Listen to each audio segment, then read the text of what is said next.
In today's video, I'm going to teach you how to split screen in Capcut PC. First, open your browser and go to capcut.com. On the homepage, choose Create New to start a fresh project. Before importing anything, pick the canvas that matches your final destination. For a standard landscape video, 16:9 works well. For vertical, choose 9:16. Picking the right canvas now saves you from reframing later.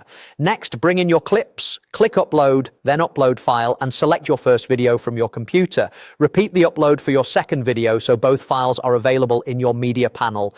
Add your first clip to the timeline by clicking it in Media, then add the second clip so it sits on another track above or below the first. If you don't see the second track, just click the clip again to add it. Capcut will place it for you.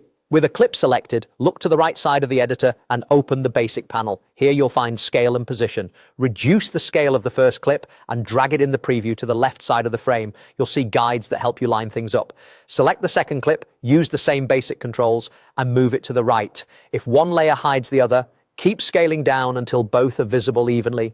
Make sure the blend setting stays on normal so the images don't mix. We want a clean side by side.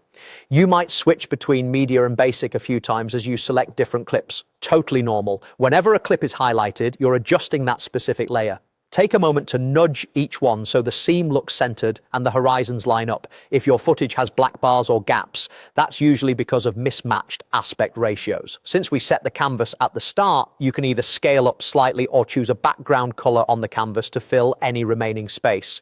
Press play to preview and watch for alignment. If anything feels off, pause and fine-tune the position and scale on each clip until both halves sit evenly and look natural.